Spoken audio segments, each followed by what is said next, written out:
பிரம்மநிலை விளக்கம் அப்படின்னு இப்போ ஒரு தத்துவம் நம்ம சிந்திக்க போறோம். ஏன்னா மகர்ஷியினுடைய எல்லா விளக்கங்களுமே நாம என்ன பண்றோம்னா, இன்னும் சரியா புரிஞ்சிருக்கோமா அப்படின்னு ஒரு கொஸ்டின் மார்க் போட்டா மகர்ஷியினுடைய எந்த தத்துவத்தையும் இன்னும் நம்ம ஆழமா போய் தெரிஞ்சுக்கல அப்படிங்கிறது தான் உண்மை.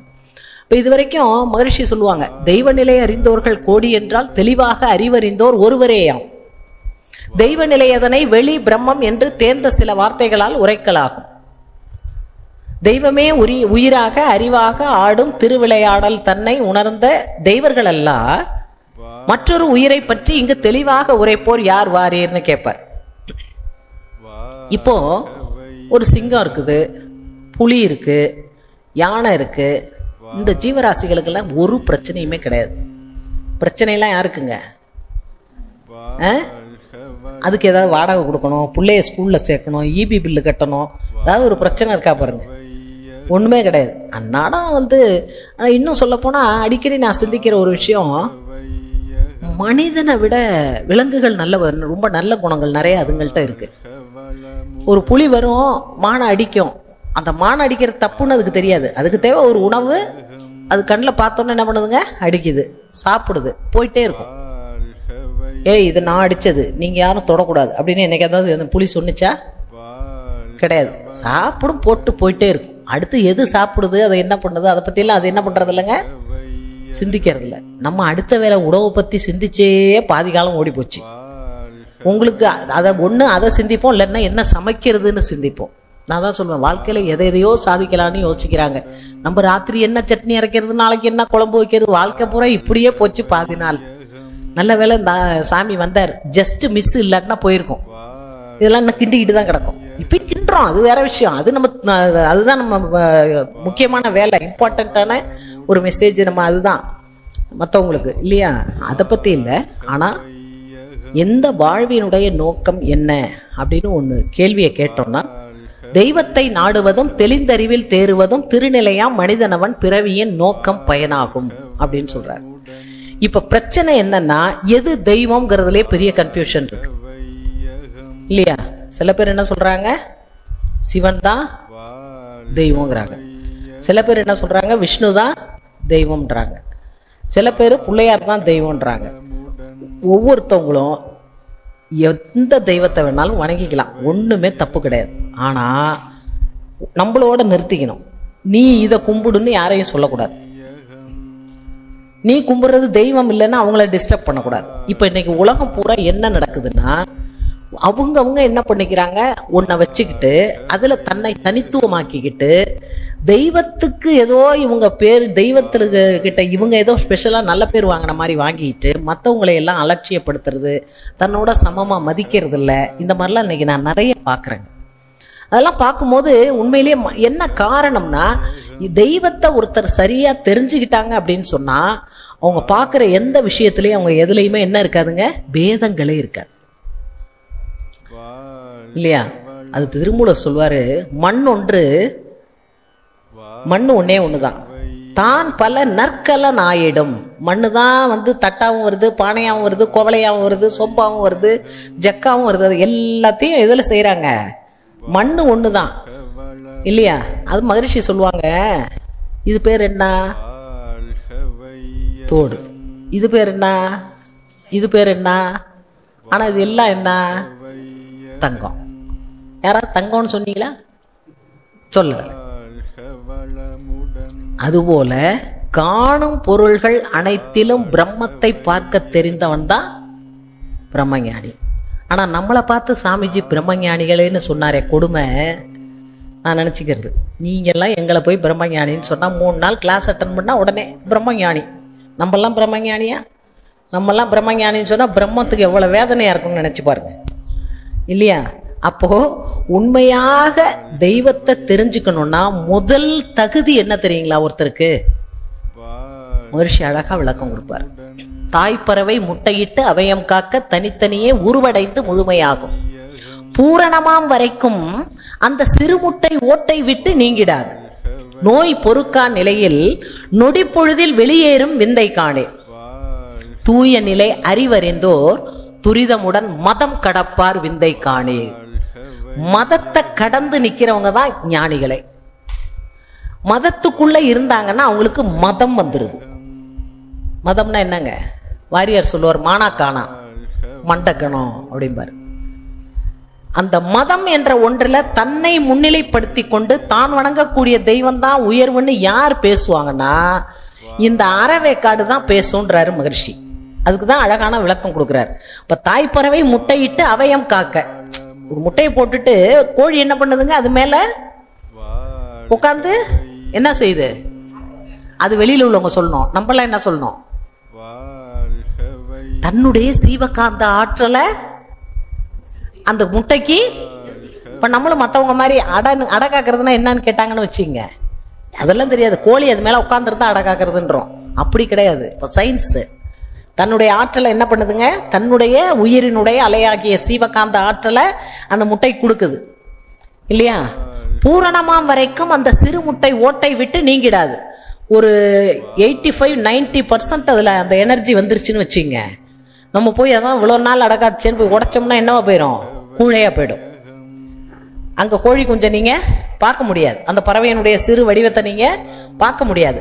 ஆனா அதுவே 100% எனர்ஜி வந்துருச்சுன்னு வச்சுங்க, ஒரு வினாடி அதுக்கப்புறம் அந்த முட்டைக்குள்ள இருக்குமாவா அந்த குஞ்சு என்ன பண்ணும்? பூரணமாம் வரைக்கும் அந்த சிறு முட்டை ஓட்டை விட்டு நீங்கிடாது. நோய் பொறுக்கா நிலையில் 100% எனர்ஜி வந்துருச்சு, கோழி ஆயிடுச்சுன்னு சொன்னா அதுக்கு மேல அதுல இருந்தா என்ன ஆயிடும்? மூச்சு முட்டும். அதுக்கு அது வரைக்கும் தெரியாது. உடனே என்ன பண்ணிடுங்க? அப்படியே அந்த முட்டை ஓட்டை உடைச்சிக்கிட்டு வெளியில வந்துடும். அது போல மதம் என்ற ஒன்றிற்குள்ளாக இருக்கக்கூடிய மகான்கள், பெரிய ஆச்சாரிய பீடத்துல இருக்கிறாங்க அப்படின்றவங்க எல்லாம் எப்படின்னா இந்த 85-90 வந்தது மாதிரிதான். யார் ஒருவர் ஜாதி மத மொழி இன பேதம் கடந்து ஒன்றே பிரம்மம்னு உணர்றாங்களோ அவங்க தான் உண்மையான பிரம்மத்தை உணர்ந்தவர்கள், அவங்க தான் பிராமணர்கள். அததான் மகர்ஷி சொல்வார், பிரம்மத்தை உணர்ந்தவன் பிராமணன். பார்ப்பவன் யார் என பார்ப்பவன் பார்ப்பனன் அப்படின்னு சொல்றார். அப்ப பாத்தீங்கன்னா மகரிஷி ரொம்ப அழகா சொல்லுவார். பட்டினத்தார் சொல்லுவாரு, பொன் படைத்தோருக்கு, இப்ப ரீசெண்டா போன மௌனத்துல இதை பேசினாங்க, பொன் படைத்தோருக்கு பிரயோசனம் பொன்னால் உண்டு. பொன் படைத்தோரால் பிரயோசனம் பொண்ணுக்கு உண்டோ? என்கிட்ட 200 பவுன் இருக்கு, அந்த 200 பவுனால யாருக்கு மதிப்பு? எனக்கு. என்னால ஏதாவது தங்கத்துக்கு மதிப்பு இருக்கா? 10 பைசா புண்ணியம் அதுக்கு உண்டா? என்னால கிடையாது. பொன் படைத்தோர்க்கு பிரயோசனம் பொன்னால் உண்டு, பொன் படைத்தோரால் பிரயோசனம் பொண்ணுக்கு உண்டோ? இல்ல. அதுபோல் உன்னால் பிரயோசனம் எனக்கு மெத்த உண்டு, என்னால் பிரயோசனம் உனக்கேதும் உண்டோ கைலாயத்தானேன்னு பாடுறார் இறைவனை பார்த்து. உன்னால எனக்கு நிறைய பிரயோஜனம் இருக்குயா, ஆனா என்னால உனக்கு ஏதாவது பிரயோஜனம் இருக்குதான்னா ஒண்ணுமே இல்ல. எவ்வளவு அழகா சொல்றாரு பாருங்க. மகரிஷி சொல்லுவாங்க, ஆதி என்ற பிரம்மம் அது கடல் போல் ஒன்று, அதில் எழுந்த ஜீவன் எல்லாம் அலைகளாகும். ஆதின்னு சொல்லக்கூடிய சுத்த வெளி சமுத்திரம் மாதிரி, அதுல வர்ற அலைகள் எல்லாம் என்ன? ஜீவராசிகள். அதில் எழுந்த அலைகள் எல்லாம் ஜீவன். பேதமடன் அலைகளவை விரிந்த போதும் பிரியாது கடலை விட்டு கடல் ஒன்றேனும். எத்தனை ஆர்ப்பாட்டம் பண்ணினாலும் அந்த கடல் பார்த்தீங்கன்னா, இந்த அலைக்கு அந்தாண்ட பார்த்தீங்கன்னா கடல் அப்படியே அமைதியாக தான் இருக்கும். அது எவ்வளவு உயரமா வந்தாலும் திரும்ப எங்க தான் போயாகணும்? வேதமுடன் அலைகளவை விரிந்த போதும் பிரியாது கடலை விட்டு கடல் ஒன்றேனும். கடலை விட்டு அலை என்ன பண்ண முடியாது? வாதமிடும் பல கோடி அலைகளோடும் வழுவாது நிறைந்து நின்று முடிவில் தன்னுள் நீதம் கொள் ஐக்கியம், நீதமுடன் ஐக்கியம் கொள் தன்மை போல நிலையற்ற ஜீவாத்மா பரத்தில் ஒன்றும். நீ என்னதான் ஆட்டம் போட்டாலும், நீ கடல் சொல்லுதான், நீ என்ன ஆட்டம் வேணாலும் போடு, ஆனா என்ன விட்டு நீ எங்கேயும் போக முடியாது. அலைகிட்ட சொல்லுதான் கடல். அது மாதிரி இந்த பிரம்மம் என்ன சொல்லுது, நம்மளை மாதிரி மனிதர்களை பார்த்து என்னதான் நீ ஆட்டம் போட்டாலும் கடைசியில எல்லாத்தையும் எப்படி அலையெல்லாம் கடல் தனக்குள்ள ஒடுக்கிக்குதோ அது போல முடிவுல நீ எங்க தான் வந்தாகணும், எங்கிட்ட தான் வந்தாகணும், வேற எங்கேயும் நீ போக முடியாது. அப்போ பிரம்மத்தை ஒருவர் தெளிவு, அதனாலதாங்க நாமக்கல் கவிஞர் சொன்னார், அல்லாஹ் என்பார் சில பேர்கள், அரண் அரி என்பார் சில பேர்கள், வல்லான் பரமண்டலத்தில் வாழும் பரமபிதா என்பார்கள், சொல்லால் விளங்கா சூக்கும நிர்வாணம் என்பார்கள். எந்த பெயரால் எவர் எப்படி அழைத்தால் நமக்கென்ன, எல்லாம் இப்படி பேசும் ஏதோ ஓர் பொருள் இருக்கிறதே, நிந்தை பிறரை செய்யாமல் நினைவிலும் கெடுதல் நினையாமல் வந்திப்போம் அதை வாழ்த்தி வாழ்வோம் சொல்றார். நீ எப்படி வேணாலும் வணங்கு, நீ அல்லாவா வணங்குகிறியா வணங்கிக்க, நீ இப்ப பரம்பொருளா வணங்குறியா வணங்கு, ஒண்ணும் இல்லாத புத்தர் பெருமான் சொல்றாருல்ல, சூன்யம்ங்கிறாரு புத்தர். இப்ப சூன்யத்தை தான் மகரிஷி என்ன சொல்றாரு, சுத்தவெளி சூன்யமாய் நிறைந்த தன்மை சூக்குமமாய் அனுபவமாய் அறிந்து நிற்கும் வித்தை என்றால் பிரம்ம வித்தை எழுதுறாருல பாட்டு. அப்போ ஒன்றுதான் பிரம்மம்னு எப்படி தெரிஞ்சுக்கிட்டாங்கன்னா, முதல்ல எல்லா மகான்களுமே உருவத்துக்குள்ளதான் போனாங்க. வள்ளலாரா இருக்கட்டும் அல்லது எந்த ஒரு மகான்களா இருக்கட்டும், முதல்ல சிலை வணக்கம் என்று சொல்லக்கூடிய நிலையில பக்தியில தான் எல்லாருமே இருந்திருக்காங்க. அப்புறமா தான் அவங்க பாக்குறாங்க இதெல்லாம் கடந்து நிற்கக்கூடிய ஒரு நிலை இருக்கு, அதுல ஒடுங்கி ஒடுங்கி ஒடுங்கி ஒடுங்கி என்னவா மாறுறாங்க, பிரம்மமாகவே மாறுறாங்க. கட்டையால் செய்தேவரும் கல்லிலால் செய்தேவரும் மட்டையால் செய்தேவரும் மரத்தினால் செய்தேவரும் மஞ்சளால் செய்தேவரும் சாணியால் செய்தேவரும் வெட்ட வெளியே அன்றி வேறே தடாம்பார் சிவவாக்கியர் இல்லைங்களா. அதாவது திருமூலர் தாங்க ரொம்ப அழகா சொல்வார். அதாவது அணுவில் அவனும் அவனில் அணுவும் கணுவர நின்ற கலப்பது உணரார், இணையிலி ஈசன் எங்கும் அவன் தானாகி நின்று தனிவர நின்றான் சதாசிவம் தான் என்று அப்படிங்கிறார். அப்படின்னா என்ன அர்த்தம்னா, அணுவை பார்த்தா அணுவுக்கு உள்ளேயும் யார் இருக்கா, அவன் தான் இருக்கிறான். அவனில் அணுவும் அணுவில் அவனும். இப்ப இததான் மகர்ஷி என்ன சொல்றாருங்க, இறை துகள் என்ன, எதுல இருந்து இறை துகள் வந்துச்சுங்க, இறை நிலையிலேருந்து. இறை துகளுக்கு உள்ள என்ன இருக்குதுங்க, சுத்தவெளி.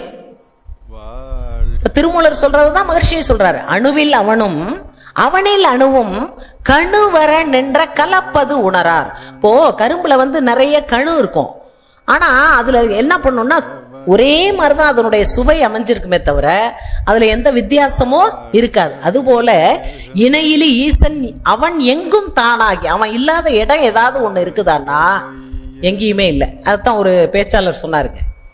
அதாவது இதெல்லாம் நான் சொல்லியிருப்பேன் என்னோட ஸ்பீச்சஸ்ல. ஒருத்தர் 5 மாடி கட்டடத்துல வீடு வாங்குறாரு. வீடு வாங்கிட்டு எல்லாரையும் கூப்பிட்டு விருந்து வைக்கிறாரு.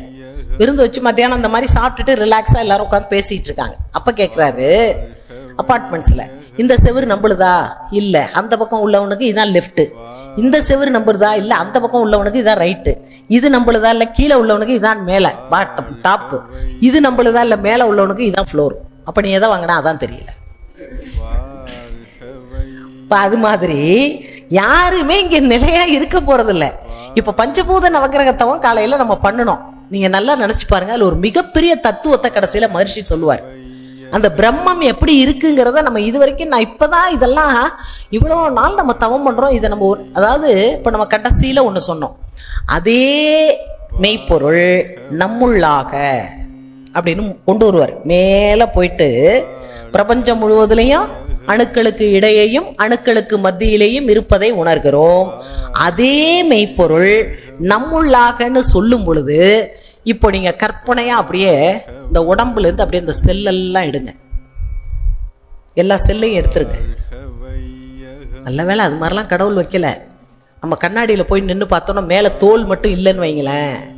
நான் சொல்லுவேன், இத்தனை அழகா உட்காந்து எங்க போனாலும் கண்ணாடியில நம்ம ரொம்ப அழகா இருக்கமான்னு பார்த்துக்கிட்டு இருக்கோமே, இறைவன் அந்த தோளால இதை மூடலன்னு வைங்க, ஹார்ட் அப்படியே தொங்கிட்டு அப்படியே லங்ஸ் இருந்துக்கிட்டு எலும்பு நரம்பு ரத்தம் ஓடுறதெல்லாம் தெரிஞ்சுதுன்னு வைங்க, நம்ம இத்தனை நேரம் கண்ணாடியில் நின்னாடி மேக்கப்லாம் போட முடியுமா? முடியாது. அவன் இதெல்லாம் நினைச்சு பயந்துடக்கூடாது. ஏன்னா உள்ள அதுலயும் நமக்கு ஒரு பொறாம வந்துடும். அவங்க வாட்டு நல்லா இருக்கு, நம்ம லங்ஸ் மட்டும் சின்னதா இருக்கு, அவங்களுக்கு கொஞ்சம் ரத்தம் நல்லா ஓடுது, அவங்க ரத்தம் கலரா இருக்கு, அதுல கூட நம்ம என்ன பண்ணுவோம், வித்தியாசம் பார்ப்போம். அதனாலதான் இறைவன் எல்லாத்தையும் மூடி சில பொருள் எல்லாம் மறைமுகமா வச்சிருக்கிறான். நம்பிக்கிட்டு இருக்கோம் ஹார்ட் உள்ள இருக்குன்னு இல்லையா? இப்பதான் ஸ்கேனு அது இதெல்லாம் வந்திருக்கு இல்லையா? அதுக்கு முன்னாடி நம்பிக்கிட்டு இருக்கோம். ஏன் இதயம் துடிக்கிறதுனால நம்ம உயிரோட இருக்கிறோம், மூச்சு நடந்துட்டு இருக்கு, இது எல்லாமே. அப்ப பாருங்க மகரிஷி ஒரு கற்பனையா என்ன அழகா சொல்றாரு பாருங்க. அதே மெய்ப்பொருள், அந்த மெய்ப்பொருள்ல என்ன இருக்குது? ஒண்ணுமே இல்லை, வெட்ட வெளியாக சுத்த வெளியாக அது இருக்குது. அந்த சுத்த வெளியை இப்ப இங்க கொண்டு வர்றாரு நம்மளுக்குள்ள. அந்த சுத்த வெளியில இருந்து முதல்ல செல்லெல்லாம் நவுத்து, அடுத்து ரத்த ஓட்டத்தை நவுத்து, அடுத்து பாடி ஹீட்டை நவுத்து, அதுக்கடுத்து என்னங்க அப்புறம் என்ன வெப்ப ஓட்டம் அதை நிறுத்து, அந்த உயிர் ஓடிட்டு இருக்க விண்ணுன்னு அதையும் நவுத்து. இப்ப இங்க என்ன இருக்கும்? ஒண்ணுமே இல்லை. இந்த பிரம்மத்தை எது மறைச்சுக்கிட்டு இருக்குங்க? இந்த மண்ணினுடைய தத்துவம், நீரினுடைய தத்துவம், நெருப்பினுடைய தத்துவம், காற்றினுடைய தத்துவம், விண்ணினுடைய தத்துவம் எதை மறைச்சுக்கிட்டு இருக்கு? பரத்தை மறைத்தது பார் முதல் பூதம், பரத்தில் மறைந்தது பார் முதல் பூதம் எழுதுறாருல திருமூலர். பரத்தை எது மறைச்சிக்கிட்டு இருக்கு? பார் முதல், பார்னா உலகம், பூதம் பூதம், 5 பூதத்தை சொல்றாரு. நிலம், நீர், நெருப்பு, காற்று, விண்ணு. இதுதான் இப்ப எதை மறைச்சிக்கிட்டு இருக்கு? பரத்தை மறைத்து கொண்டு இருக்கார். பரத்தில் மறைந்தது பார் முதல் பூதம் அப்படின்னு என்ன அர்த்தம்? சுத்தவெளிக்குள்ள பிரம்ம அந்த பஞ்சபூதமும் எப்படி இருக்குது? மறைபொருளா இருக்கு.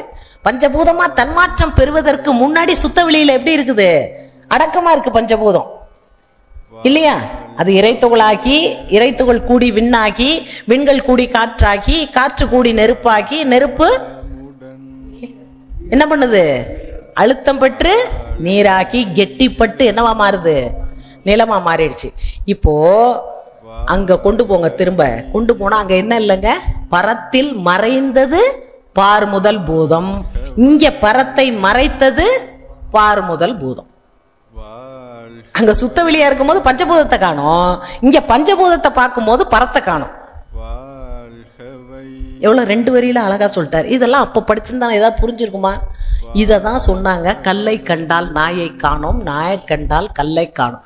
நம்ம செந்தில் காமெடியை பார்த்துட்டு அண்ணன் கல் இருக்கு நாயை காணோம் அப்படிம்பான். அது கிடையாது.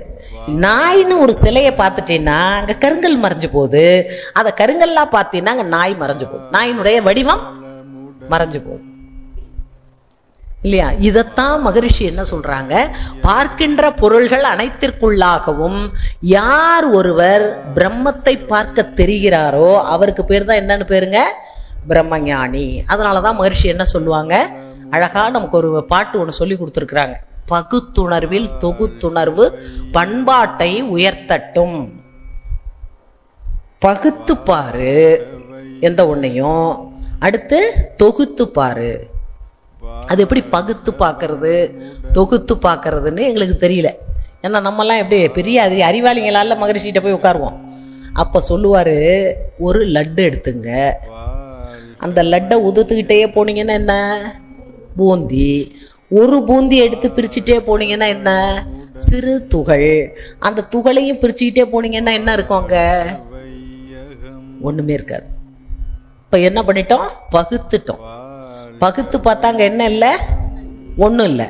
மீண்டும் அந்த சின்ன கண்ணுக்கு தெரியாத துகள்களை சேர்த்தோம்னா கண்ணுக்கு புலப்படக்கூடிய ஒரு துகள் வந்தது.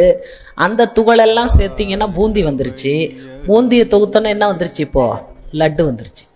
அப்ப லட்டுக்குள்ள இப்ப நான் சொல்லும் போதே இப்ப பிரிச்சு பார்த்தது எது பிரிச்சுது? எது பிரிச்சுது? அறிவு. அப்போ இந்த பொருளுக்குள்ளாக எப்பொருள் எத்தன்மையதாயினும் அப்பொருள் மெய்ப்பொருள் காண்பது அறிவு. இதத்தான் திருவள்ளுவர் சொன்னார். அவர் பாட்டுல சொல்லிட்டு போயிட்டார். நமக்கு எதையாவது புரியுமான்னா ஒன்னும் புரியல. நான் கூட சொன்னாங்க அதை. அதாவது கோபிசெட்டிப்பாளையத்துல எனக்கு ஒரு வித்தியாசமான அனுபவம். இது மாதிரிதான் அறிவு திருக்கோவில் கட்டியிருந்தாங்க அங்க புதுசா. கட்டிட்டு எஸ்கேஎம் வந்து திறக்கல. அதுக்கு முன்னாடி நான் திறந்துட்டேன். அப்புறம் தான் எஸ்கேஎம்ஏ திறந்தார். அவர் சொன்னாரு, அம்மா நீங்க வந்துட்டீங்க, ஒரு நாள் ஒரு ப்ரோக்ராம் கொடுத்துட்டு போங்கன்னாரு. சரின்னு போயாச்சு. நல்லா 200-250 பேர் இருந்தாங்க. நல்லா கட்டியிருக்காங்க. இந்த மாதிரி இன்னொரு 2 பங்கு பிரிச்சாரு. அப்போ வந்து ஒரு இப்போ புதுசா வந்த ஒரு ஐயா ஒரு கேள்வி கேட்டார். அம்மா ஒரு டவுட்டு, ஏதாவது சந்தேகம் கேளுங்கன்னாங்க. சரின்னு கேட்டார். அப்போ சொன்னாரு, தவமும் தவமுடையார்க்கு ஆகும். அப்படின்னு அவர் சொன்னது எனக்கு புரிஞ்சுது. அடுத்த வரி எனக்கு புரியல, ஏன்னா அந்த திருக்குறள் எனக்கு தெரியாது. அப்போ இதுக்கு நீங்க விளக்கம் சொல்லுங்கன்னாரு. நல்ல வேளை பொறுப்பாசிரியர் நம்மளை காப்பாத்திட்டார்.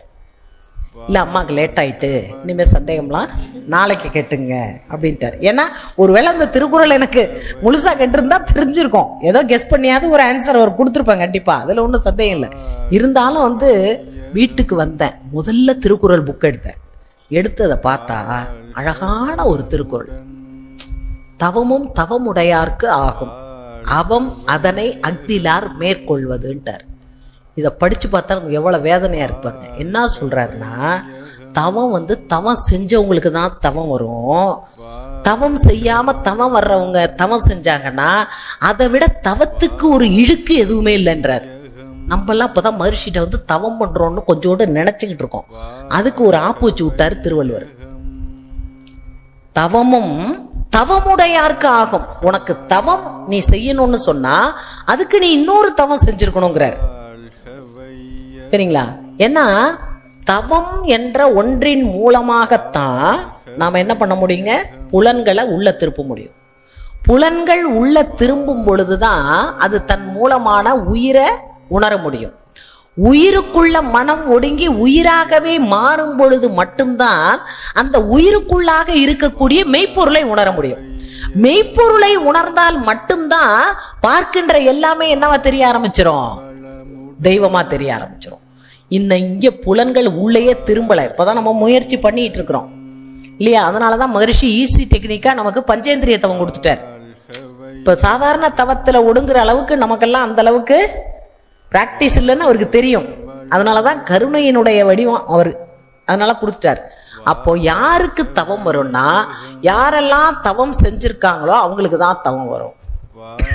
நான் கூட சொல்லுவேங்க அடிக்கடி, அபிராமி பட்டர், பின்னே தெரிந்து நின் அடியாரை பேணி பிறப்பருக்க முன்னே தவங்கள் முனைந்து கொண்டேன் வியன் மூவுலகுக்கும் அம்மே அப்படிம்பாரு. திருமூலர் சொல்வாரு, முன்னை பிறவியில் செய்த முதுதவம் பின்னை பிறவியை பெற்றால் அறியலாம், தன்னை அறிவது அறிவாம் அக்தை விட்டு பின்னை அறிவது பேய் அறிவாமேன்வார். அப்ப என்ன அர்த்தம், முன்னாடி நீ என்ன தவம் பண்ணுனங்கிறது இந்த பிறவில உன் வாழ்க்கையை வச்சே கண்டுபிடிச்சிடலான்ட்டார். நம்ம அதெல்லாம் நினைக்கவே கூடாது, ரொம்ப வேதனையா போயிடும். ஏன்னா நம்ம வாழ்க்கையை பத்தி நமக்கு நல்லா தெரியுது, அப்ப நம்ம முன்னாடி என்ன புண்ணியம் பண்ணியிருக்கோங்கிறதும் நல்லா தெரியுது. அப்போ திருவள்ளுவர் என்ன சொல்றாருன்னா, தவம் அப்படிங்கிறது ஒருத்தருக்கு வரணும்னா அதுக்கு ஒரு தவம் செஞ்சிருக்கணும் அப்படின்றா. அது என்ன தவம்னா, எனக்கு இதை படிச்சோன்னா கவலையா போச்சு. நம்ம ஏதோ கொஞ்சோண்டு தவம் பண்றோன்னு ஒரு நம்பிக்கை இருந்தது.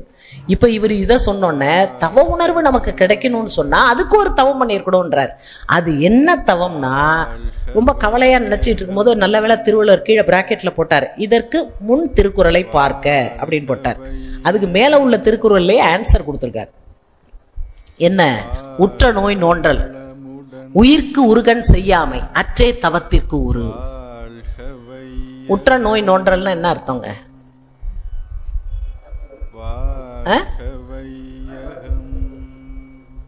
உற்ற நோய் நோன்றல், உற்ற நோய் நோன்றல்னா எத்தனை துன்பம் வந்தாலும் அதுக்காக மனம் தளர்ந்து போகாம நல்ல உறுதியா அதை ஃபேஸ் பண்றது, ஏத்துக்கிறது இல்லையா?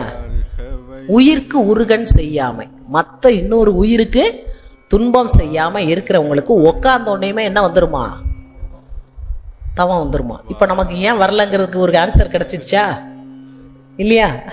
ஒண்ணுல நம்ம பாஸ், பெரும்பாலும் யாரையும் நம்ம டிஸ்டர்ப் பண்றது இல்லை, அப்படிதானே? நம்பலாமா? சரி, அது பண்றது இல்லை நம்ம. ஆனா நமக்கு வர்ற துன்பத்தை நம்ம இன்னும் ஏத்துக்கிற பக்குவம் நமக்கு கொஞ்சம் குறைவா தான் இருக்கு இல்லையா? ஒரு கேள்வி வந்துடும், நம்ம இவ்வளவு தவம் பண்றோமே, நம்ம இவ்வளவு எல்லாம் பண்றோமே, நமக்கு ஏது வருதுன்னா இதெல்லாம் பண்றதுனாலதான் இந்த அளவாவது இருக்கு. இதெல்லாம் பண்ணலன்னு வைங்க வேற லெவல்ல இருப்போம் நம்ம, சரிங்களா? அதனால எத்தனை துன்பம் வந்தாலும் முதல்ல நம்ம என்ன பண்றோம்னா டோட்டலா அப்செட் ஆகிறோம் பாத்தீங்களா? அதை கொஞ்சம் நம்ம மாத்திக்கணும். சரி, இது வந்துருச்சு என்ன பண்றது, அப்படி யோசிக்கிறதே இல்லைங்க. நம்ம உடனே என்ன பண்ணிடுறோம், அடுத்த எண்டுக்கு போயிடுறோம். அதான் பிரச்சனை. யாருக்கு பிரச்சனை இல்லைன்னு நினைக்கிறீங்க? என்கிட்ட பல பேர் சொல்லுவாங்க, நிறைய பிரச்சனைகள் சொல்லுவாங்க. ஆனா அதுல நான் கண்டுபிடிச்ச மிகப்பெரிய ஒரு உண்மை என்னன்னா, என்னிட்ட சொல்றவங்கள ஒரு 75% வந்து சொல்யூஷன் இருக்கிற ப்ராப்ளம் உள்ளவங்க. ஆனா ஒரு 25% அவங்களுக்கு சொல்யூஷனே கிடையாது. அப்ப அவங்க நிலைமைக்கு நம்மெல்லாம் எவ்வளவோ தேவை. உண்மையிலேயே சொல்றாங்க. ரொம்ப வந்து இந்த சில விஷயங்கள்லாம் நான் சில பேர் பேசும்போதெல்லாம் ஆடி போயிடுறேன். இறைவா, இந்த இவ்வளோ கஷ்டத்தை இந்த ஆன்மா தாங்கிட்டு இருக்கேன். ஆனா அதெல்லாம் தாங்கி மகிழ்ச்சி பிடிக்கிறாருங்க. இங்க வந்து அவங்கெல்லாம் என்ன ஆகுறாங்க, நல்ல ஒரு தெளிவா வராங்க. இந்த தவத்தின் மூலமாகவும் இந்த மாதிரி தத்துவ விளக்கங்கள் கேட்கறதுலையும் வர்றாங்க. அப்ப பாத்தீங்கன்னா பிரம்மம் என்று சொல்லக்கூடியது எங்கும் நீக்கமர நிறைந்திருக்கக்கூடியது அப்படின்னு சொன்னா நம்ம கண்ணுக்கு அது ஏதாவது புலப்படுதா? எங்கேயாவது தெய்வம் கண்ணுக்கு தெரியுதா? தெரியல இல்லையா? தெங்கச்சி சுவாமிநாதன் ஒரு கதை சொல்லுவார். கடவுளுக்கு பிறந்த நாள் அப்படின்னு ஒரு நாள் ஒரு எல்லாருக்கும் இன்விடேஷன் வந்துச்சா, மத தலைவர்களுக்கெல்லாம். ஏதோ ஒரு இடத்துக்கு வர சொன்னாங்களாம். எல்லாரும் போனாங்களா அங்கே பார்க்கறதுக்கு. பார்த்தா ஒருத்தன் போனானா, இன்னைக்கு எப்படியாவது கடவுளை பார்த்துடணும் அப்படின்னு சொல்லிட்டு போனானா. போனால் ஃபஸ்ட்டு வந்து ஒவ்வொரு மதத்துக்காரவங்களும் அவங்கவுங்க பிரம்மாண்டமாக எல்லாம் பண்ணிட்டு போயிட்டே இருந்தாங்களாம். இவன் நின்று பார்த்தானா, எதுலேயுமே எது தெய்வம்னே இவனுக்கு கண்டுபிடிக்க முடியலையா. எல்லாம் போனோன்னா சும்மா இவன் நின்னானா, இவனுக்கு நேராக இன்னொருத்தன் நின்னானா. இவன் அங்கேயிருந்து போய், என்னங்கய்யா நீங்கள் ஒண்டி நிற்கிறீங்க, கடவுளுக்கு பிறந்த நாள் தாங்க, கடவுளை பார்க்கலான்னு வந்தேன், ஆனால் கடவுளை என்னால் பார்க்க முடியல அப்படின்னானா. அந்த கடவுள் நான் தான்ப்பா. யாரெல்லாம் இதெல்லாம் கடந்தும் நிற்கிறாங்களோ அவங்களுக்கு மட்டும்தான் நான் தென்படுவனே தவிர இந்த ஆர்ப்பாட்டம் இரைச்சல் சத்தத்துக்குள்ளாக நான் என்னைக்குமே போறதே கிடையாது அப்படின்னு கடவுள் சொன்னான்னு சொல்லுவார். இதுதாங்க உண்மை.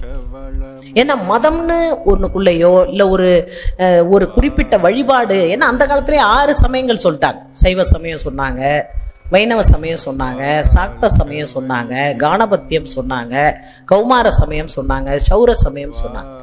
6 சமயங்களையும் கடந்து யார் நிற்கிறாங்களோ, ஏன்னா இந்த சமயத்தை சேர்ந்தவங்களால அந்த சமயத்தை வந்து ஏற்றுக்க முடியல. அதை சொல்றவங்களால இப்ப இந்த சமயங்கள்லாம் எப்ப தோன்றுச்சு? ஆதி மனிதன் காலத்துல இதெல்லாம் எதுவுமே கிடையாது. இயற்கையை தான் ஃபர்ஸ்ட் மனுஷன் வணங்கினான் இல்லையா? எந்த மதம் திருமூலர் ரொம்ப அழகா சொல்லுவார், உடலில் துலக்கிய வேடம் உயிருக்கு ஆகா அப்படின்னு. என்ன அர்த்தங்க? நீ எத்தனை காவி போட்டுக்கிட்டாலும் இல்லையா, காவி, சடைமுடி, கமண்டலங்கள், ஆசனம், தாவு, ருத்ராட்சம், யோக தடி கொண்ட மாடுகள். நான் திட்டல, சிவவாக்கியார் திட்டுறார். இந்த சாமியார் வேஷம் போட்டிருக்கிறவங்களை எல்லாம் பார்த்து சிவவாக்கியார் பாடுறார். காவி, சடைமுடி, கமண்டலங்கள், ஆசனம், தாவு, ருத்ராட்சம், யோக தடி கொண்ட மாடுகள். இது எதுக்கு வச்சிருக்குதான்? தூங்காம இருக்கிறதுக்கு தான். இங்கேயும் வச்சுக்குதான். இந்த இடத்துல வச்சிருப்பாங்க சில பேர் இந்த தண்டத்தை, சில பேர் இங்கே வச்சிருப்பாங்க.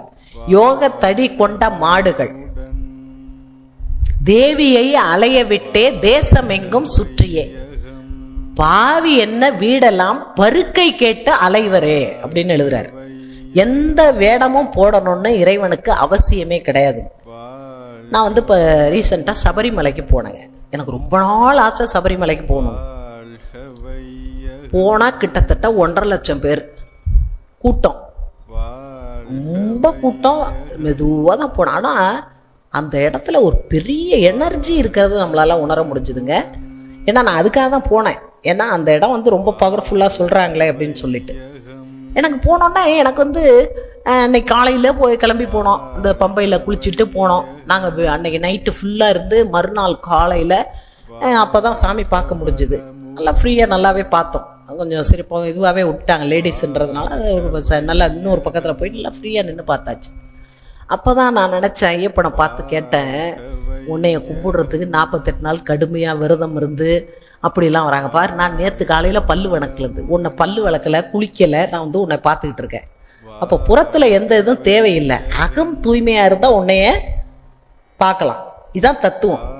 நம்ம குளிச்சு ஆச்சாரமாக எல்லாம் பண்ணி உள்ளுக்குள்ள மனம் போய் அங்கே லயமாகாத எந்த ஒரு பக்தியாலும் இறை உணர்வை பெற முடியாது. ஆனால் அங்கே எனக்கு ரொம்ப பிடிச்ச ஒரு விஷயம்னா, அந்த நைட்டு 12 மணிக்கு 11 மணிக்கு அந்த நட சாத்தும் போது ஜேசுதாஸோட ஹரிவராசனம் பாட்டு போட்டாங்க. அப்படியே அந்த சபரிமலையை ஊசி போட்டா சத்தம் கேட்கும். அந்த அளவுக்கு ஒரு வைப்ரேஷன் அப்படியே அந்த இடத்துல வந்து என்னால் ஃபீல் பண்ண முடியுது. ஏன்னா எல்லாருமே ஒரு பக்தியாக தான் வர்றாங்க. நம்ம தவறாக எடுக்கவே முடியாதுங்க. எல்லாருமே பார்த்தா உணர்வு பூர்வமாக தான் வராங்க. அது ஒரு எனக்கு ரொம்ப பிடிச்சிருந்தது. ஒரு எல்லாருக்குள்ளேயும் ஒரு ஒத்துமை. அங்கே யாரும் சண்டை போட்டுக்கிறது இல்லை. என்ன காரணம்னா ஆண்கள் மட்டும் போகிறாங்க. அது ஒரு முக்கியமான காரணம். ஒத்துக்கிட்டு தான் அவங்க, வேற வழியே இல்லை இல்லையா? அப்போ தான் நினச்சி பார்த்தேன், அவங்களா நல்லா குரூப்பாக அழகாக அவங்க ஒரு இதுவாக ஒத்துமையாக அவங்க கும்பிடுறது. பக்தி ஒரு சிறந்த விஷயங்க.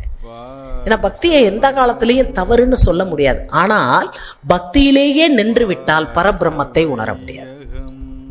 அதுதான் அங்கே பிரச்சனை. உள்ள இப்போ ஒரு கோவிலுக்குள்ள போகணும். இப்போ தியாகராஜர் கோயிலுக்குள்ளே போகணும்னா, இல்லை இங்கேயே இருக்கக்கூடிய சிவன் கோயிலுக்கு போகணும்னா, நீங்கள் என்ட்ரன்ஸில் நுழைஞ்சாதானே கருவறைக்கு போக முடியும். இப்போ எப்படி என்ட்ரன்ஸ்குள்ள நீங்க போறீங்களோ அது மாதிரிதான் பக்தி. ஆனா வாசல்லையே நின்றுட்டு இருந்தோம்னா அர்த்தம் கிடையாது.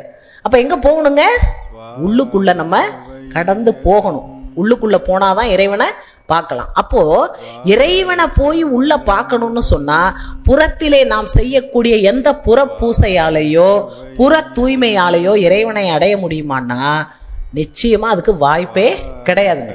அதுக்காக எல்லா இடத்தையும் கண்ணாபுண்ணான்னு போட்டு வைக்கணுமானா அப்படி இல்லை. இவங்க இதுக்கு கொடுக்கக்கூடிய இம்பார்ட்டன்ஸ உள்ள அக தூய்மைக்கு கொடுக்கறது இல்லை. வாழ்க வையகம், வாழ்க வையகம், வாழ்க வளமுடன், வாழ்க வையகம்,